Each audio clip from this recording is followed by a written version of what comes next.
Good morning students. कल हमने start किया था आपका डाइवर्सिटी चैप्टर। अब डाइवर्सिटी चैप्टर को हमने 3 पार्ट में डिवाइड किया था, आपका reasons of diversity, then kinds of diversity and last है आपका यूनिटी एंड डाइवर्सिटी। तो कल हमने जो पढ़ा था, हमने पढ़ा था रीजंस ऑफ डाइवर्सिटी, उसको भी हमने 4 पार्ट में डिवाइड किया था। ट्रेडिशन एंड ट्रेंड, देन आपका था रीजनल रिक्वायरमेंट, देन आपका था food pattern, then last topic कल हमने पढ़ा था रिलीजियस बिलीफ, धार्मिक मान्यताएं। आज का जो टॉपिक है हमारा काइंड्स ऑफ डाइवर्सिटी, यानी इंडिया के अंदर बहुत तरह की डाइवर्सिटी देखने को आपको मिलती है और उन्हीं डाइवर्सिटी को आज हम डिस्कस करने वाले हैं। तो जो टॉपिक हम पढ़ेंगे काइंड्स ऑफ डाइवर्सिटी के अंदर 5 टॉपिक हम कवर करने वाले हैं। पहला है जियोग्राफिकल डाइवर्सिटी, दूसरा है लिंग्विस्टिक डाइवर्सिटी, लैंग्वेज के बिहाफ पर जो डाइवर्सिटी बनी है आपकी वो पढ़ेंगे। रिलीजियस डाइवर्सिटी, धर्म के आधार पर जो डाइवर्सिटी बनी वो पढ़ेंगे। देन इकोनॉमिक डाइवर्सिटी के बारे में पढ़ेंगे। देन लास्ट पढ़ेंगे कल्चरल डाइवर्सिटी। आपको क्या करना है, अपनी बुक ओपन करके रखनी है और बुक से हम रीडिंग कर रहे हैं, बुक से हम पढ़ रहे हैं पूरा प्रॉपर, तो आपको साथ के साथ मुझे इसमें देखते हुए चलना है। तो स्टार्ट करते हैं आज का टॉपिक। तो kinds of diversity. The diversity in India is not only evident in people's life. जो इंडिया की डाइवर्सिटी है वो केवल एविडेंट है पीपल्स की लाइफ, यानी इंडिया की डाइवर्सिटी ऐसा नहीं कि इंडिया को ही मतलब वेरी करती, नहीं।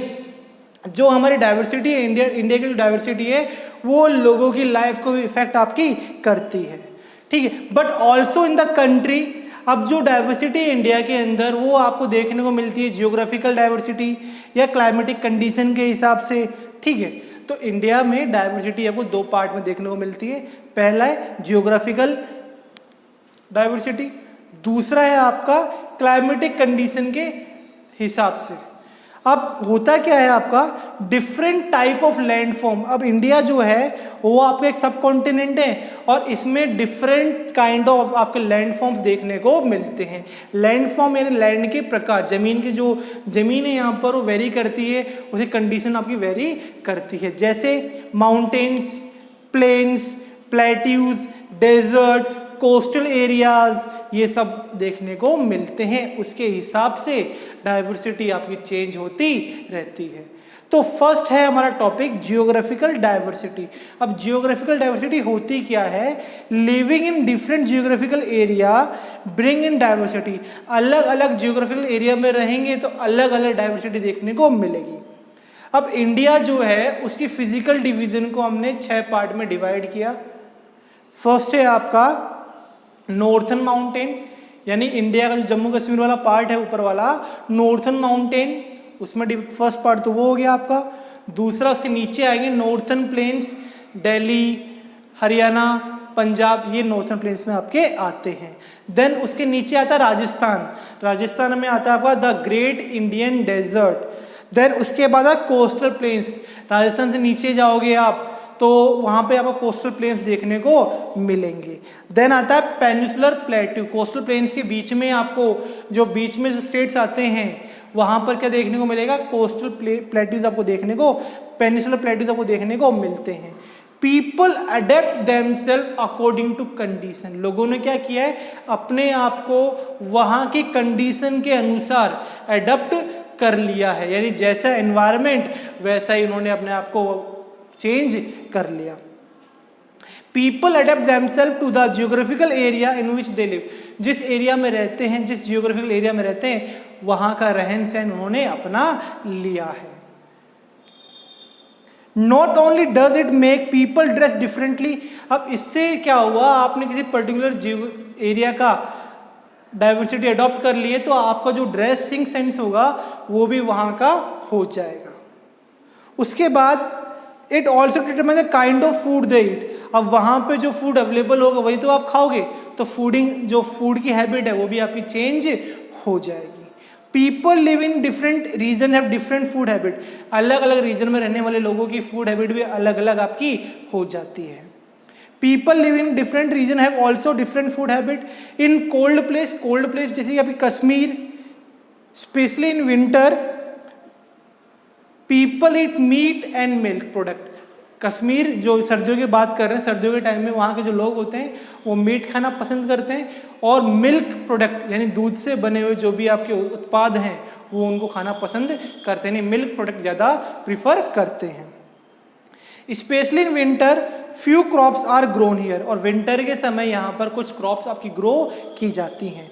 People living in coastal areas, जो कोस्टल एरिया में रहते हैं वो क्या करते हैं, ईट राइस, चावल खाते हैं, फिश, मछली खाते हैं, और कोकोनट खाते हैं।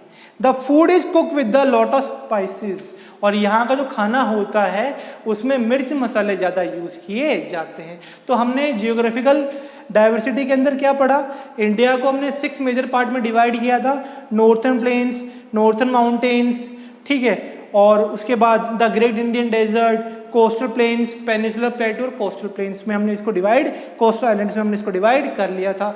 और उसके बाद हमने देखा जो नॉर्थर्न प्लेन्स में रहते हैं, नॉर्थर्न माउंटेन्स में जो लोग रहते हैं, वो विंटर के टाइम में जो उनकी फूड की हैबिट है वो डिफरेंट होती है, वो मीट और मिल्क प्रोडक्ट खाना पसंद करते हैं, और जो कोस्टल एरिया में रहते हैं वो आपके फिश, राइस और कोकोनट खाना पसंद करते हैं।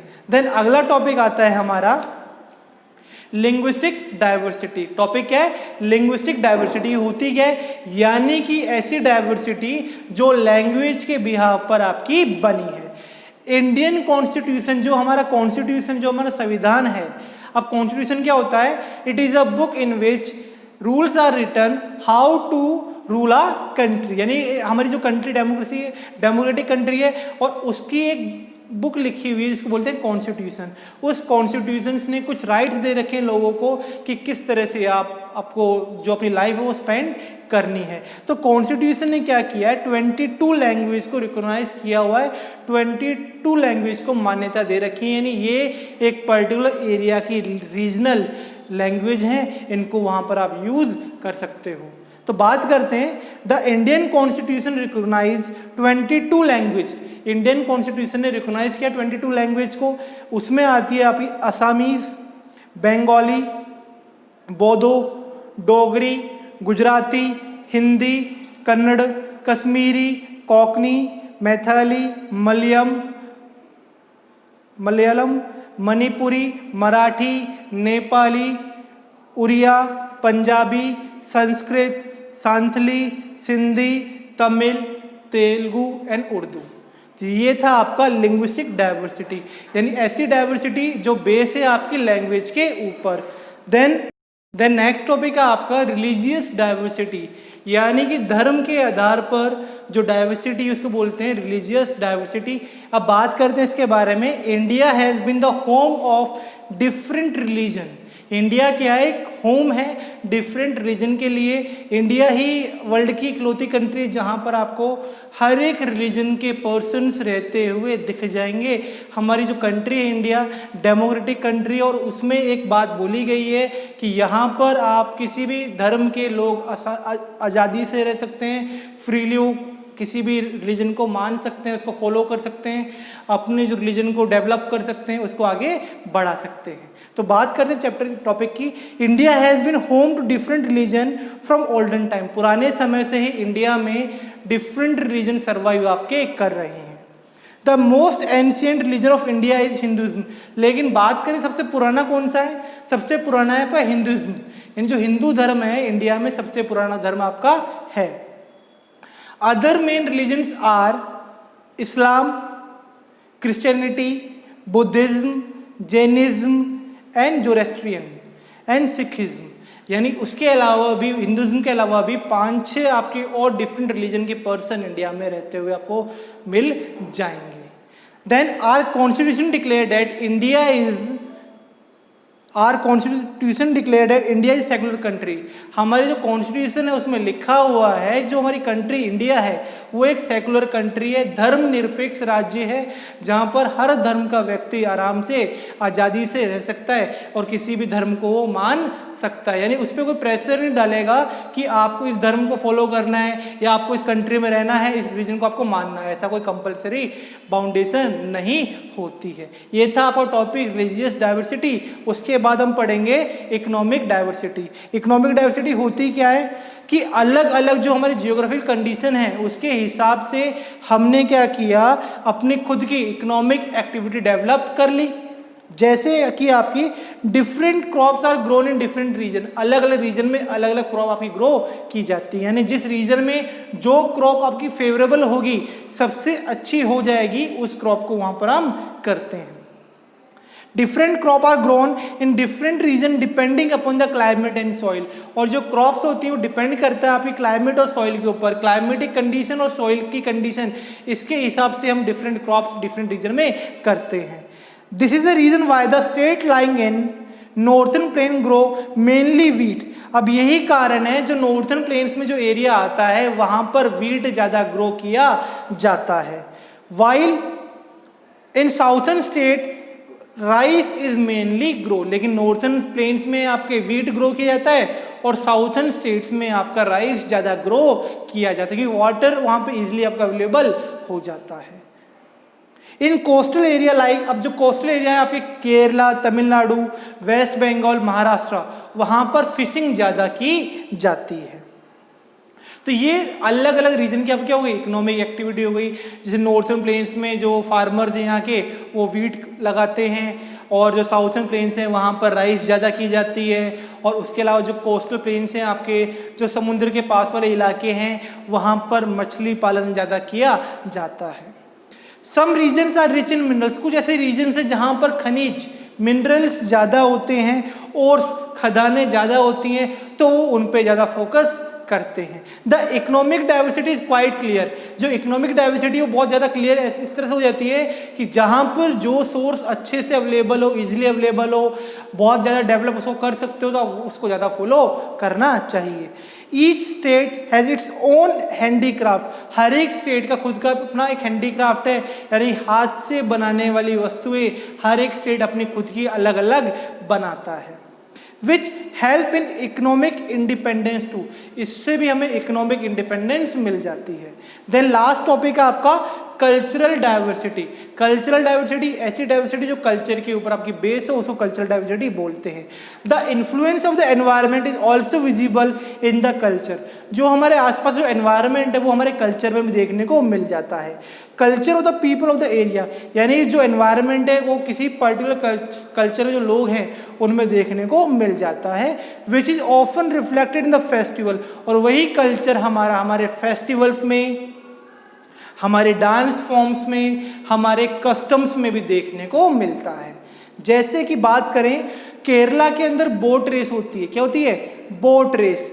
क्लासिकल डांस है वहाँ पर native to state of India, यानी जो इंडिया स्टेट है उससे रिलेटेड आपका वहाँ पे अलग अलग क्लासिकल डांस आपको देखने को मिल जाते हैं। जैसे वहाँ पर जो डांस है आपका the dance of swan, dance of swan देखने को वहाँ जो फेमस डांस है वो क्या है, डांस ऑफ स्वान।